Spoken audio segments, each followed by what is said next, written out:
what was it, episode 29, 30? We lost campus? Yeah, I think it's episode 29. All right, so that is YouTube. All right, we're going to just go to YouTube tonight, or you want to go live too? Can you get us all here? Well, I'm not even in that. Yeah, get on over here. Slide over.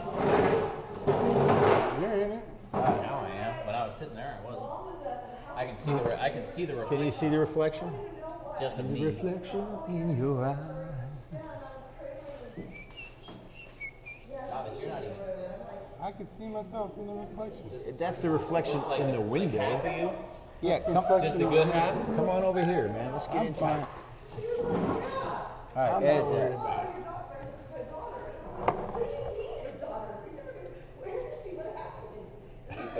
These are always like right are they like in front of you. too but much? Not to get close, too close. Oh, That looks good. is it better back here? It's better farther back, then they don't take up so much of your face. Then you don't see them, right? Yeah. All right, we'll figure this out one of these days. And then you're all good. You get a mic. Tribble. Just go right here. Yeah. Yeah, you can, yeah, because literally it picks up right there. And I had it pinned on at Burning Man. We had art cars in the background going boom, boom, boom, and it was still sounded good. He's still hearing the boom boom. All right, We're live. here we are. We live? Churps from the nest. You're We're already live there. live? We're live there. We've been live. We've been live. We're Oh, sitting no. here. Churps from the nest. Camera's live. It's been Episode recorded. 29. Live from the Grape Nest on a special edition Tuesday night. So let's raise the glasses to 29. So 29 Tuesdays. 29 Tuesdays. That's not even true. But To it's- 1 Tuesdays. It's not the 29th. On a 28 Tuesday. Thursdays. 29th on a Tuesday. That would be October 29th. Let's focus on things that matter here. 2023. All right, so here we are. This is a special edition because yours truly, the host, is taking off for Italy, and we are reviewing the Italian Chianti right here. Yeah. And I tend to like this one. It's kind of light. 2017. Yeah, it's an oldie. Oldie but a goodie. Paisano. I mean, who doesn't like a wine called Let's Paisano? say it with as if we're Italian, though. It's got to be Pisano. It's not pie. Yeah, well, from Italy, from New York, it's a from Pisano. from the Pisano Queens. Chianti. Yeah. Okay. But this is a Doc G blend, which is like one up from the DOC, the Italians. Okay, so this is totally old school, and has got some serious credentials as far as it comes to being like listed as a wine of origin from Italy, organic, blah blah blah. I mean, I know more than that, but yeah, DOCG, not DOC. DOC is a pretty good stamp that you have, but to have the G on the end. Denominazione di origine controllata e garantita. Guaranteed. Yeah. Controlled and guaranteed. Yes. Beautiful. All within the region and estate grown. So Wonderful. there it is. So we're drinking this, and it's a 13.5%, a little hot, but for a Chianti with primarily Sangiovese grapes, very drinkable with just about any pasta. Red wine with red meat and red sauces. Geez, just say it's very drinkable. It is very drinkable, but I mean, I'm just pairing it with things. I would like to eat right now, but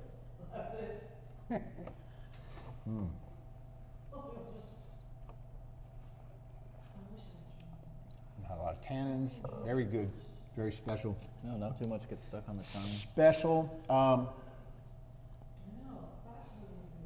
Kind of like our the guest we have here tonight. We had pulled him in because he couldn't make it last Thursday night.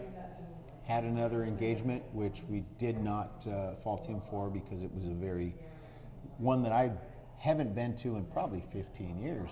So first of all, tell us how that was. You're over at the Yeah, we went to the Cal Academy, the nightlife. Sciences. Yeah.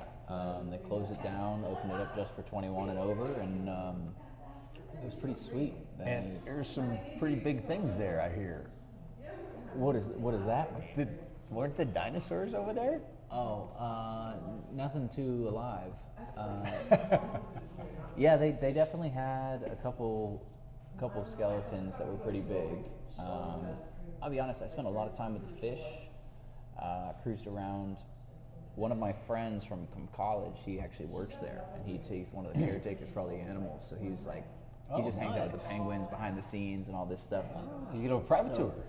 Not that night, because they kind of make things important. But if I swing back there during the day, I can probably meet up with him and get something special. Nice. But he was just giving us information, and there was I wish it was some kind of angelfish that they had. We couldn't even see it in the tank. It's the most expensive fish they have. It's a $30,000 fish. Holy it's this big. Shit. But it lives so deep in the ocean that it takes such an amazing amount of work to finally find them and get them in. Yeah. That it's the most expensive fish. So deep in the ocean, as in a lot of pressure, how do you recreate that That's a very good question. I don't know if they work to recreate pressure, but they more recreate just darkness. It's just about light. Okay. But yeah, the night was really cool. I don't know if you're familiar with Kev Choice. He's a producer. He's worked with Erykah Badu, Two Chainz. I know Erykah Badu. That's for sure. You can name quite a few people. He's kind of a Bay Area legend. He Okay. happened to be working with his jazz group, playing a bunch of music live at that event as well. So Wow. it was cool to be involved in that and just kind of listen to phenomenal music and see a whole lot of different places come together. But yeah, it was a nice night. It was a nice That night. sounds so cool. So I don't get out to San Francisco very often, and it was good to get out there. So a good kind of different vibe for you after the kind of adventure that you went on, which is what we want to talk about right now, because we were living vicariously through you on on your YouTube and Facebook, and you started off. All right, let's just get it. Sam is Sam. First of all, community member here in Richmond, California, a instructor of youth for the sailors at the Richmond Yacht Club, and that was his day job. And he did that so well for so long. The parents there love him, and then he decided, well, my friend's getting married in Massachusetts, Maine. Yeah. And he was going to ride his bike there. Bicycle. Just clarify. Oh, bicycle. Sometimes bike can mean motorbike. Yeah. Oh, yeah. Okay, you're right. All right. Ride the bicycle there, and And some trains. but it was kind of neat watching him as he went. So wanted to try to bring him here and just try to explain a little bit about how he was going through it and what he was doing, where he was living, what he was doing for money. You bring money with you and everything, and Right. every once in a while, it happens. Just tap to pay. Yeah, exactly. You can do that so long, only so long though. Yeah. So first of all, what bike were you riding? So just like a little green one. It wasn't little at all. It was huge. I did a bunch of research on kind of what it would take, and I'm not a bicyclist. I don't really know a whole lot about them, but I bought one about a year and a half ago and started riding around town and would do my commute to work, and I was like, this is so cool. And it was at the same time that my buddy announced that he was getting married, and it's like, well, it's a long way away. I'm going to answer your question eventually, but the backstory is I've driven across the country about 10 times. During each of those trips, I've done it in 3 days, then 4 days, then 8 days, then 15, then 40, then 50. And so I'm always working on a different route. I'm doing something to extend it, to slow it down. And throughout this time, I developed a little bit of a philosophy that a road trip doesn't start until you stop. The point is to get out of the car. It is not to drive. And so I was looking for a way to really emphasize slowing down, and I thought that a bicycle would be a pretty hardcore way of saying, like, you can't just jump on a bike and ride 150 miles to make up for hanging out too long in one spot. So being a little more conscious about like what it takes to move instead of just jumping in the car and revving the engine. At the same time, Maine is on the list of states that I'd never been to. It was Maine and Alaska, the only two that I hadn't. And so I was like, all right, we're going to knock it off the list for this wedding. Like, let's make it a super special trip. I wonder if I could just ride a bicycle out there. And so I started planning, and I did a bunch of research, and I tried to figure out a way to transfer the bike that I bought around here and like put on the right gears and get onto everything. And I met a few people who pretty much just said that bike is not meant for you. I'm 6'2", and the bicycle I rode at the time was built for someone who's about 5'7". Really? And they're like, you should not put in money into this bike. You should just buy a bike that's actually made for you. So I found this thing called a Surly disc trucker, and Surly's been known since the 80s pretty much for making like good long distance kind of touring bikes. It's all steel, pretty heavy, huge, wide, but it's designed to feel good once you put a lot of weight on it. So when I rode it home the first day, I didn't feel very good on it. It wasn't until I put the racks and then put the bags and then filled the bags with books and unnecessary equipment that I started to feel like, oh, this is how the bike's supposed to handle. Camping gear too, right? Yeah, so in the end it was camping gear, cooking equipment, just kind of as if you were to go backpacking or go biking, car camping, whatever you want. A couple changes of clothes. I did carry quite a few books. No microwave? No microwave. Come on, That Sam. one, I know, I did think about it. But yeah, like rain equipment, had a tent, had a little tarp, had a sleeping bag, like everything you can think of. In the end, it was like 120 pounds. It was super heavy. It was unnecessary. That's as heavy as my electric bike that has dual motors, front and back. I mean, this thing's, and it's a monster, and the fat tires. And I could imagine, trying to pedal that thing without electricity. Right, and that was, a lot of people mentioned, like, why don't you get an electric bike? I was like, because if it runs out of battery and I'm halfway up a hill, Then you got to I plug the couldn't battery imagine too. it. I couldn't imagine it. Exactly, right. And so, yeah, I set off on a bike they call it it's designed for long distance touring on mostly paved roads. So I'll be honest, when I was on mostly paved roads, we were doing well. The moment we went off a little bit off track, when the dirt showed up, things went a little slower, for sure. But yeah, that was kind of the general thing. I gave myself, initially the plan was to leave like, I think 1st of July and ride like every day. Yeah. And do 70 to 80 miles a day and like make it. And then I realized that there was other things I wanted to do and I wanted to slow it down. So then it was like June, and then it ended up becoming, well, at a certain point the bachelor party was announced. It was going to be the middle of June. Yeah. And so I was like, well, how do you get to Maine in the middle of June And then get back. but still be riding a bike there? Yeah. And so I was like, all right, well, we'll figure that one out. So then I realized that if I left on the 1st of May, that would give me enough time to ride the bike to Minnesota by the 15th of June.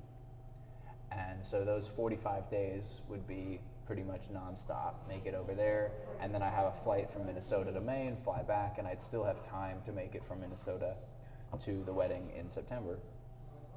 And then we had family things that worked into it where all of the family was going to go out to the south of France and meet up. And so that became a new thing at the end of July that like was like, all right, well, there's another wrench that I need to work in. And so I ended up leaving on the 1st of May. So what did you do? You lock your bike up to a lamppost in somewhere in Nebraska? And Yeah, exactly. Yeah, this guy, like no one. I haven't seen a person in weeks. Like how fly can me anyone back steal it? and then fly me back and drop me off at my bike? Yeah. How did that happen? So that one was pretty simple. That was a friend of mine lives in northern Vermont, and I called them and said, hey, can I just drop my bike off in your garage for a week or two? Oh. And they were like, yeah, no problem. So that was that. It was quite simple. in the case of the bachelor party, in the case of a few other moments, I was staying with people living on farms, and I'd stayed for a week, and I was like, hey, is there any chance I could leave my bike here for a week and then come back and work with you guys again? And they were like, yeah, no worries, we'll give you a ride to the airport or the bus station or whatever. Pretty much everyone I met just made life easy. They were always willing to support. Staying with people on farms. Now, I saw a clip of you doing some work on this farm. You were raking. Oh yeah, a lot of leaves, a lot of grass. A lot of leaves, a lot of grass. racking it in, So, as you're on your journey, you're meeting these people and earning a little money, I would say, on the way, or were you just there to help out to stay? Or? So yeah, it depends on the project. That particular case was a work for stay. It was all hosted through WOOF, the Worldwide Organization of Organic Farms. And so in exchange for 4 hours of work a day, you get 3 meals a day and you get a roof. So I would be on my route, I'd be riding up and I'd find a cafe and I'd pull up the laptop and I'd send out a bunch of emails for the next like 10 days to all these different spots that were all within 40 to 80 miles. Mm-hmm. And I would be like, so can I come for 2 nights? Can I come for 3 nights? Whatever it is. I'd like to just come for 1 night, but I also recognize that might not be useful for you. Yeah. So like, where is the balance between the labor I can offer and the services you provide me? And generally speaking, most people, their response was typically, we don't do this. We want you here for at least a week, maybe 2. Yeah. But based on your journey, based on the adventure you're on, we'd be super stoked to help you out. And then once I started working at these places, all of the hosts leave reviews, and the general reviews are that I show up and I do good work. And so then it became easier and easier where people were like, always, no matter what, let's just say yes to this guy and let's help him help us. So your review from them helped you at a later Get the next one. So in the journey. Okay. Yeah. All right. So now I'm a little interested about like staying at these youth hostels, because I would stay at youth hostels like going down to like the coast, and you'd stop at a lighthouse, right? And you stay at the lighthouse and it'd be cheaper, and you could just stay in these, with bunks and stuff with other people. But sometimes things happen when you show up and things are just not like what you thought they would be. So you had a little story about that? Things not like I thought they'd be? Like maybe there's a few too many people showing up? Oh, like one of those? Oh, is this a probing question? This is a probing question. Okay. Yeah, sure. That something springs to mind. You can't just drop that in there. Then, like, this is like no context. I know. Just I like, had to just throw that in there. Have you ever been to Montreal? Yeah. Okay. Fine. Yeah. So I have. Thank you for asking, Paul. Were there too many people there? I don't know about too many people. Okay, this is a side journey. Time out. This is not on the bicycle trip. It's just something Well, that it is. could have. I mean, it's a part of it. Different part. So that's true. So Different yeah. part. So the bicycle, as you mentioned earlier, was left in northern Vermont, and so I dropped off the bike in Vermont and was in Burlington, and from there I had about 10 miles to downtown Burlington that I had to make. And so I walked about 3, and then I found a bus station, and I hopped on a bus. And bus is kind of crazy. It's free. You don't get on a public bus and expect it to be free. And here it was. And so I rode that into downtown. Maryland. All right, that's not free. That's not And once I made it there, I knew I had about 4 or 5 hours before I had like a paid bus from Burlington to Montreal. It's going to be like 7:30 to 11:30. Get there at 11:30 at night, and then I had a 20-minute walk to this hostel. Super, super simple. Everything goes relatively according to plan. The guy in customs letting me into Canada was a little questionable of me. He didn't believe that I could bike. So the bicycle wasn't here, but what I was taking with me for my 2.5 weeks in Europe was a bag about this big. And I was wearing my pair of pants and my pair of shorts and my shirt and my sweater. So inside that I just had 3 pairs of undies, 4 pairs of socks, and like another t-shirt, and I think a pair of shorts, and then a book, and my toiletries, my hairbrush, things like that. But that was it. I mean, it was this big. It was 10 pounds. Yeah. And so there I am, like trying to get into his country, and he's like, "So where are you going?" And I'm like, "Well, I'm only here for a night, and then tomorrow I go to Europe, and then I'll be in Paris, and then I'm going down to the south, and then I'm going up to England, and then I'll fly back here." And he was just like, "I don't Believe you. like, what do you do for work?" And I was like, "Well, I don't work. I'm riding a bicycle around America." And none of the answers I gave him were the right one. They were all the truth. I should have just been lied. like, "Oh no, this is just like I'm overnighting. I'll be back out of here tomorrow." Exactly. Like, totally, but I didn't. And it took a long time. He's like, "So like, how did you afford plane tickets?" And I'm like, "Well, I mean, I have worked. Like I've worked in my life. It's not like I've never worked." And he was like, "I don't know. How much do you have in your bank account?" I was like, "Oh boy, I mean, not much, but like enough. I don't want to spend it all." And so I think at that time I had about $7,000, and I was like, I have $7,000. If I spend it all in the next 3 weeks, I'll be shocked. Like that's supposed to last me a lifetime. And he still probably didn't believe me, but that is essentially it. So eventually he gets me through. He's like, "All right, fine, fuck off." And I made it up to Montreal. I went on my little walk, found this hostel. It was so sick. It was super, super sweet. Spent one night, woke up the next day, everyone had breakfast together, hung out with this lovely family from Belgium, with this tiny, like, I think probably 5 or 6 year old girl who's just learning English and is like super scared about asking questions, and they all speak French, and I'm trying to speak French, and it's not very good, but it was really, really like pleasant. Like, oh man, Montreal's cool. I leave the hostel and I jump on a bicycle, like one of those little rental ones. Yeah. And I just start riding around the streets of Montreal, waterfront, seeing all this stuff. Like I spent about 2.5 hours just like riding around all these streets. And in the middle of it, as I'm cruising down, I saw the family I had breakfast with. They were down on the waterfront taking pictures, and I like saw them. And I just like screamed and waved, and there was like this moment of I don't know who that is. And then the guy was like, "Oh, Sam!" I was like, "Oh, it's so cool." That's a great thing. Had a great day, and then I worked my way to the airport. Boom, everything happens. Go out, come back. I'm like, wow, Montreal was so cool. When I go back, I want to spend an extra couple nights. Like I don't want to just jump on. Yeah, the I've first heard bus and leave. I've heard Montreal has been, I mean, Really like, pretty special. It's kind of more of a destination you want to hang out at and really give it some time. There's a lot going on. Yeah. And I had my personal reasons you as had to to. why I really You had to enjoyed get it. going. But that was kind of my decision. And so even though I'd made that decision, I hadn't actually booked tickets for like a hotel or a hostel. And what I would love to have done is gone back to that same one because I knew it was great. They served great breakfast. Everything was awesome. Instead, I found one that was the second cheapest, which was at that point $90 a night. And I was like, $90 a night, like that's insane. But like the other options were real hotels for $250 to $400 a night. So I was like, well, I'll take 90, I guess. Yeah. And technically it's Canadian, so it's only 60 a night. You know, it's like not that bad.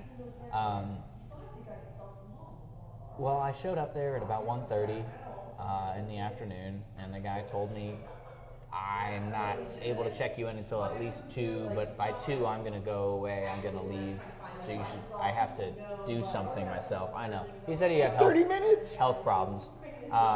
It's all the system. That's the interesting thing. So everything's connected to a computer electronic. system. Yeah. And so they have one that's running the hostel, and that's also directly related to the one that's on Hostel World, which is like a cool website that you can use to book pretty much any hostel. You just put a little bit of a down payment on, and then when you show up, you actually pay the rest to them. So you did that. You I paid a little booked a down room payment. in Hostel Worlds, and I showed up, and I was like, "Hey, this is my name, this is my room, yada." And they're like, "Well, we can't give it to you." Yeah, It's just "All a right, little cool. early. It's not Whatever, bad, right?" Whatever. I figured, sometimes you can drop off the bags, you can do whatever. And I wasn't traveling with any bags, so I didn't care. And guy just said, "You know what? It's gonna be best if you come back at like 6:30, maybe as late as 8." Check-ins at 2? And I was like, okay, that's definitely not a good sign, but okay. And so I went off on a walk, and I did probably 4 or 5 miles, went to a bunch of shops, I think I bought a book or two, went to a couple bars, met a lot of people, had a wonderful time. It was like 8:15, I'm like, all right, I'll cruise back. At that time, there's a lot of people sitting in the lobby, in outside the whole thing. There are people being turned away, being like, I booked a room, but they said they're full. Like, I didn't know what was going on. I just knew that I was going to walk away and come back in 30 minutes and see how that had all settled. Yeah. So I did that, and I came back about 9:30, at which point the manager was actually there, and he was finally starting to check in people.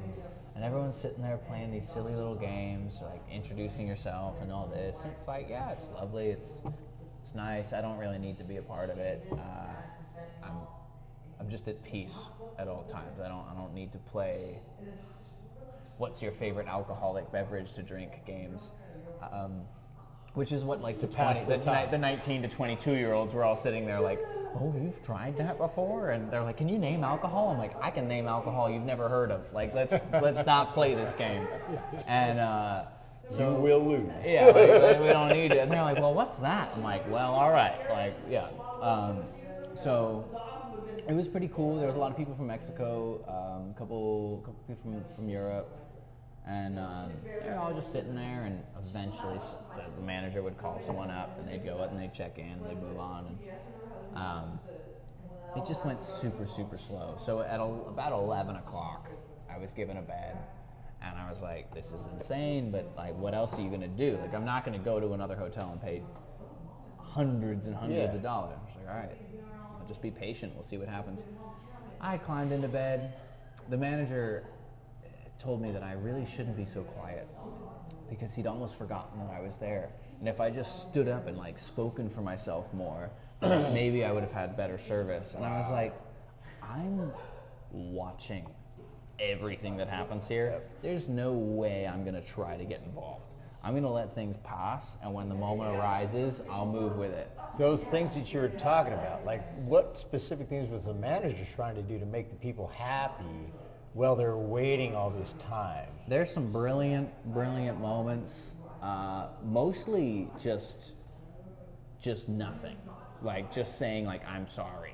And it's like, well, that doesn't really work. But there was one time where he did ask, I think it was I would like to say he was an employee.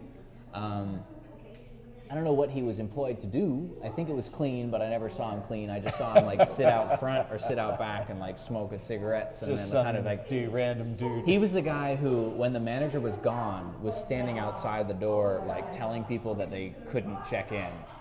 Is that like, the guy you first met? Yeah. At 1:30? The very first. No. That was the manager before he left. Oh, okay. All right. Yeah. And this guy, I mean, he was a hoot.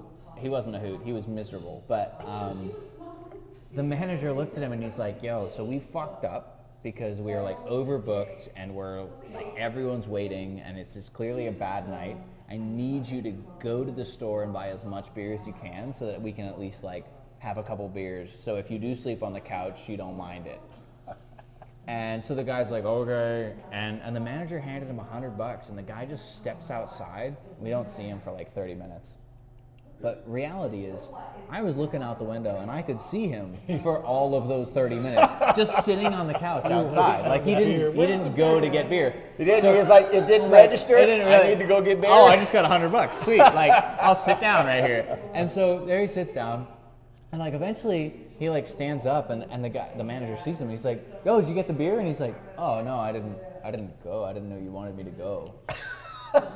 He's like, yeah, like I gave you $100. Go fucking buy some beer. Like the guy's like, oh, okay. So he steps outside again, and this time he just has another smoke break. Like we don't see him again, but he never shows up with beer. No beer? No beer. So he took that $100 and he just pocketed it, I guess. Or went to the casino. Dude, I thought about saying like, yo, can I get the $100? I'll go buy beer. Get you like beer. I'll literally buy beer. Like this is not that hard.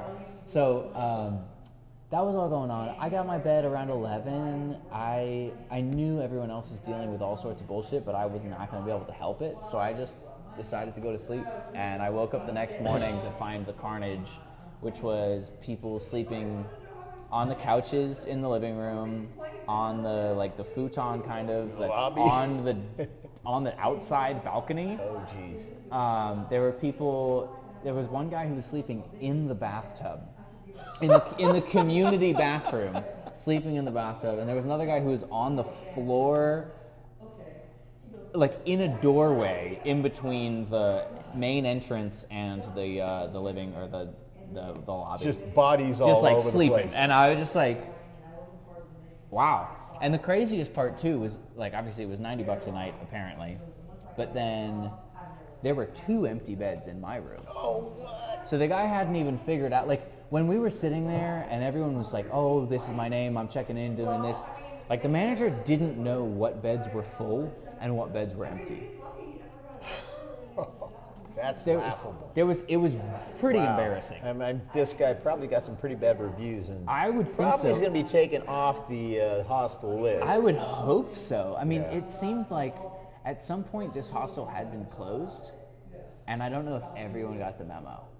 And so maybe, I don't know, like maybe he was just taking over and he was trying to get it back. It was dirty, it was a mess, it was pretty rough. But the guy, when he checked me in, he also forgot that he hadn't checked me in. So at 1:30, he recognized me from 1:30, but he had not taken my payment. He had not done any of these things. So at 11, he just said, oh yeah, you're good, like here's your bed. Yeah. So I never paid. I paid $12 for my 2 nights there. For your reservation. Yeah. Nice. So Well, I you got know away what, with it. You got away with it, but you know what? For the still horror wait that till you you had to fly go in. through, it was fine. You wait till you So fly from in. here, you're jumping to a bachelor party? Or- No, so that was returning from Europe. all right. And then My timeline is off. So the timeline, and I think everyone's timeline would be off if anyone's listening right now. You're like, what? Yeah. So there are 4 days that matter, and chronologically, it's going to be May 1st. For the bike riding, number one. Day you left. would Right. be- So May 1st is the day I leave. Okay. The next day chronologically that truly matters in concrete is June 15th. I have a flight from Minneapolis to Maine. To where? To Maine. To Portland, Maine, or technically to Boston, but whatever. And then did my little bachelor party, flew back to Minneapolis. Okay. The next one so that's May 1st, then June 15th. The third one is July 25th, which is a flight from Montreal to Paris. And then the return was August 9th. And the final date is September 9th. That was the wedding in Maine. Okay. So those are the only 4 concrete days that Yeah. actually ever mattered. Everything else was in flux, do as you choose, Got as it. long as you're in those places by those times. Yeah. And you made it by bike. Yeah, so And sailboat. and sailboat and sailboat, plane and train and hitchhiking and like I did a whole lot. There were pretty much no rules besides those 4 days. So I left here on the 1st of May and I rode to Davis, and then I worked north, and I went up the valley. I made it into Oregon, made it into Washington. It took me 30 days to get to Seattle. From there, at the end of May, I took a train east, and I took a train out to Montana.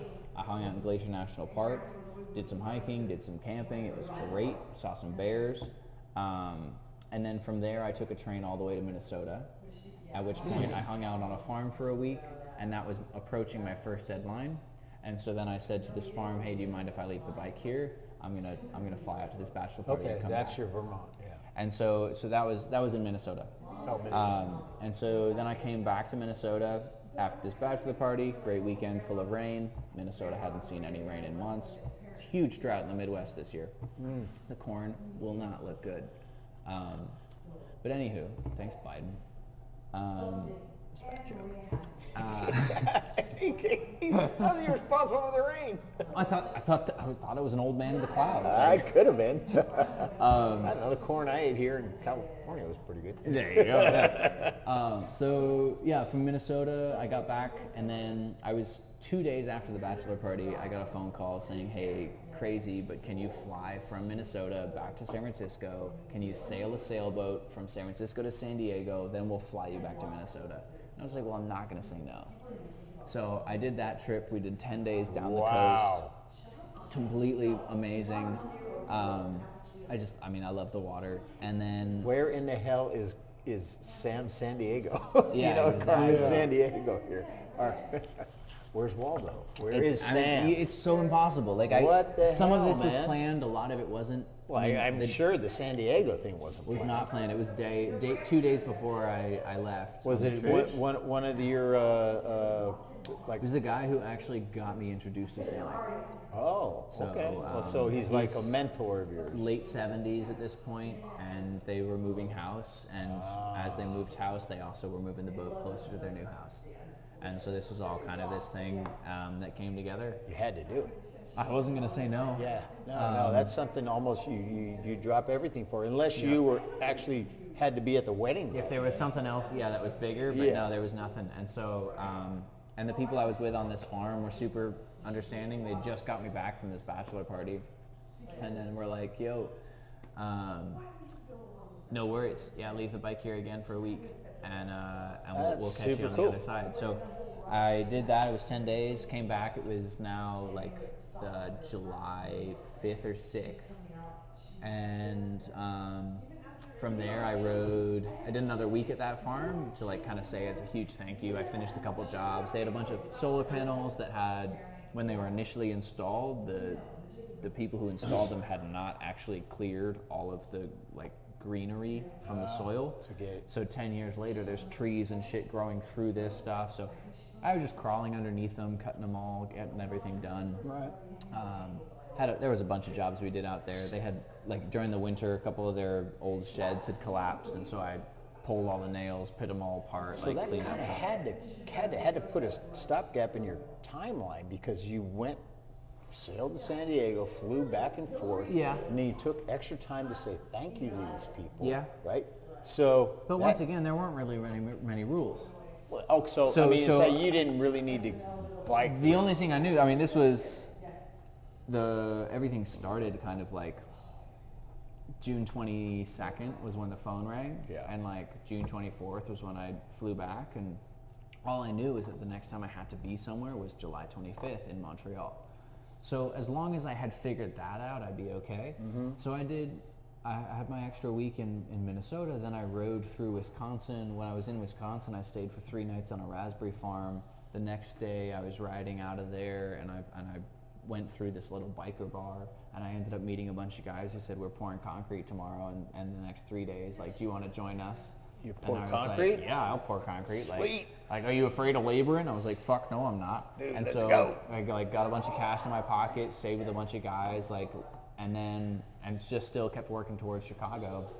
And so I kind of knew a little bit about when I was going to be in Chicago, and that I realized I was going to be able to catch a train from Chicago as far east as I needed. Okay.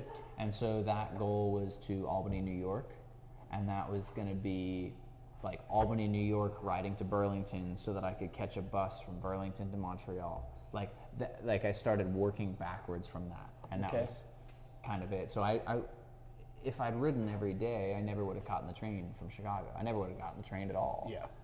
But so I kind of realized that I had time to pretty much do anything I wanted. And like Minnesota to Chicago is not that far comparatively. It's about 4 or 5 days of riding if you do it proper. Yeah.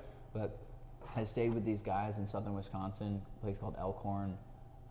Worked with them in concrete, and then the day that I was leaving, the guy actually threw my bike in the pickup truck and drove me east to Kenosha, and then all I had to do was ride straight south on like lovely bike paths, all flat ground, all the way to Chicago. God, that's amazing, the amount of people that you just met on your way that were willing to help. All the time, everyone. And and they say America's full of a bunch of selfish people. It's not true, if you're just true and genuine, right? Yeah. If you just reveal yourself to people, and they see, especially, here you are, I'm trying to get to my friend's wedding, and you're next question, weren't you the best man? I was the best man. You were the best man. It's like, wow. That is probably got to be a Guinness Book of World Record for the longest trip slowest.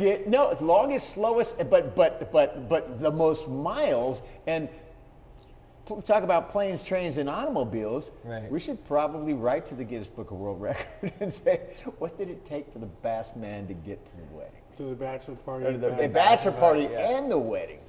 Seriously, think about that. No, it was pretty special. Yeah, so a lot of people, just a lot of kindness. People are excited to help. And it just, every day got better. Yeah. Every See, day got better. that's the incredible thing, that